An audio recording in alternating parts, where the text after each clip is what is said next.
एक ऐसा दौर सोचिए जब भारत की आज़ादी का सपना तो हर कोई देख रहा था, लेकिन उसे पाने का रास्ता वो बटा हुआ था। उसी दौर में दो भाइयों ने कुछ ऐसा कर दिखाया जिसने पूरे देश को एक धागे में पिरो दिया और ब्रिटिश साम्राज्य की नींव तक हिला दी।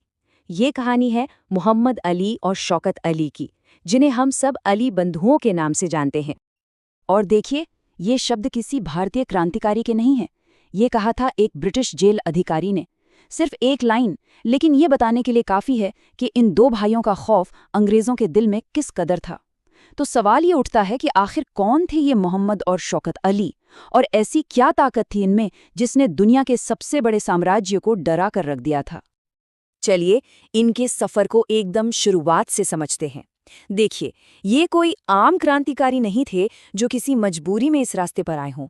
वो चाहें तो बड़ी आराम की जिंदगी जी सकते थे, लेकिन उन्होंने चुना कांटों भरा रास्ता, विद्वान से क्रांतिकारी बनने का। इन दोनों भाइयों की जोड़ी कमाल की थी, एक दूसरे की ताकत। छोटे भाई मोहम्मद अली ऑक्सफोर्ड से पढ़े लिखे, एक विचारक जिनकी कलम में मानो आग थी, और बड़े भाई शौकत अली एक करिश्माई नेता जिनकी आवाज में वो जादू था कि लाखों लोग एक साथ खड़े हो जाते थे। मतलब, एक अगर आंदोलन का दिमाग था तो दूसरा उसकी धड़कन। उनकी सोच कितनी साफ थी, इसका अंदाजा उनके बस एक फैसले से लग जाता है। जब ब्रिटिश सरकार ने उन्हें उस जमाने की सबसे बड़ी नौकरी इंडियन सिविल सर्विसेज यानी आईसीएस का पद ऑफर किया, तो उन्होंने साफ कह दिया, मैं उस सरकार का नौकर नहीं बन सकता जो मेरे ही देश को गुलाम बनाए हुए है। ये सिर्फ एक नौकरी को ठुकराना नहीं था, ये पूरी ब्रिटिश व्यवस्था को एक खुली चुनौती थी। अब आते हैं उनके सबसे बड़े कारनामे पर। एक ऐसा गठबंधन, एक ऐसी दोस्ती जिसने भारत के इतिहास में वो कर दिखाया जो पहले कभी नहीं हुआ था। और इस ऐतिहासिक एकता की कहानी के सेंटर में तीन नाम थे, अली बंधु और महात्मा गांधी। तो कहानी शुरू होती है पहले विश्व युद्ध के ठीक बाद। अंग्रेजों ने तुर्की के खलीफा का पद खत्म करने का फैसला कर लिया। अब खलीफा दुनिया भर के सुन्नी मुसलमानों के लिए एक आध्यात्मिक गुरु थे, तो इस फैसले से भारतीय मुसलमानों में जबरदस्त गुस्सा था। यहीं पर अली बंधुओं ने अपनी दूर की सोच दिखाई।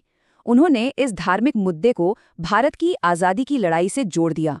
गांधी जी के असहयोग आंदोलन के साथ मिलकर उन्होंने खिलाफत आंदोलन शुरू कर दिया। और नतीजा, 1920 से 1922 के बीच देश ने वो देखा जिसकी अंग्रेजों ने कभी कल्पना भी नहीं की थी, अभूतपूर्व जबरदस्त हिंदू मुस्लिम एकता। ये सब कुछ रातों रात नहीं हुआ था, ये एक सोची समझी रणनीति थी। सबसे पहले उन्होंने पूरे देश को एक साथ लाने के लिए अखिल भारतीय खिलाफत कमेटी बनाई। फिर शहर शहर गांव गांव एक मजबूत नेटवर्क खड़ा किया। और फिर आया सबसे अहम कदम, महात्मा गांधी के साथ एक मजबूत गठबंधन। जब ये दो बड़ी ताकतें एक साथ मिलीं तो पूरे देश में विरोध की, बाइकॉट की और सविनय अवज्ञा की एक ऐसी लहर उठी जिसने ब्रिटिश हुकूमत को सच में हिलाकर रख दिया। लेकिन अली बंधुओं की लड़ाई सिर्फ सड़कों और नारों तक ही नहीं थी। उनकी असली जंग तो पन्नों पर और अपनी आत्मा की ताकत से लड़ी जा रही थी। मोहम्मद अली को पता था कि कलम की ताकत तलवार से कहीं ज्यादा होती है। उनका अंग्रेजी अखबार द कॉमरेड सिर्फ खबरें नहीं छापता था, वो अपने तीखे लेखों से सीधे ब्रिटिश शासन पर सवाल खड़े करता था। वहीं उनका उर्दू अखबार हमदर्द आज़ादी के पैगाम को आम लोगों के दिलों तक पहुंचाता था। कहते हैं, उनकी कलम में वो धार थी कि अंग्रेज अधिकारी भी उसे पढ़ने से घबराते थे। उनकी आवाज से सरकार कितना डरती थी, इसका सबूत ये नंबर है। एक ही बार में उनके अखबारों की 40,000 से ज्यादा कॉपियां जब्त कर ली गईं। वो उनकी कलम को खामोश करना चाहते थे, पर सच की आवाज को दबाना कहाँ मुमकिन था। और इस आज़ादी की लड़ाई की उन्होंने बहुत भारी कीमत चुकाई। मोहम्मद अली ने अपनी जिंदगी के करीब 6 साल और शौकत अली ने 8 साल से भी ज्यादा वक्त सलाहों के पीछे गुजारा। और ये सिर्फ कैद नहीं थी, ये भयानक टॉर्चर और लंबी लंबी भूख हड़तालों का दौर था।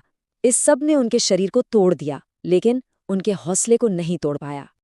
सालों के संघर्ष और जेल की सजाओं ने उनके शरीर पर बहुत गहरा असर डाला, लेकिन उनकी जलाई हुई एकता की मशाल आज भी रोशन है। चलिए, उनके अंतिम सफर और उस स्थायी विरासत को देखते हैं जो वो हम सब के लिए छोड़ गए। जेल की यातनाओं ने मोहम्मद अली की सेहत को पूरी तरह से खत्म कर दिया था।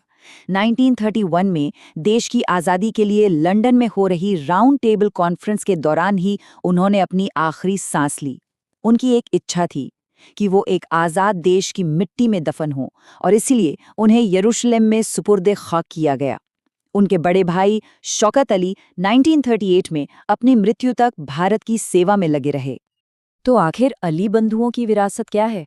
हमें उन्हें क्यों याद रखना चाहिए? क्योंकि वो हिंदू मुस्लिम एकता के सबसे बड़े पैरोकार थे।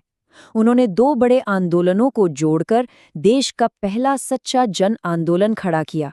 उन्होंने भारतीय मुसलमानों में एक नई राजनीतिक चेतना जगाई और भारत की आज़ादी की लड़ाई को दुनिया के मंच पर ला खड़ा किया। और अंत में ये पूरी कहानी एक बहुत ज़रूरी सवाल छोड़ जाती है। अली बंधुओं और गांधी जी ने मिलकर एकता का जो शिखर हासिल किया था, वैसा दौर हमारे इतिहास में दोबारा फिर क्यों नहीं आ पाया? ये एक ऐसा सवाल है जिसका जवाब आज भी हम सबको मिलके खोजना है।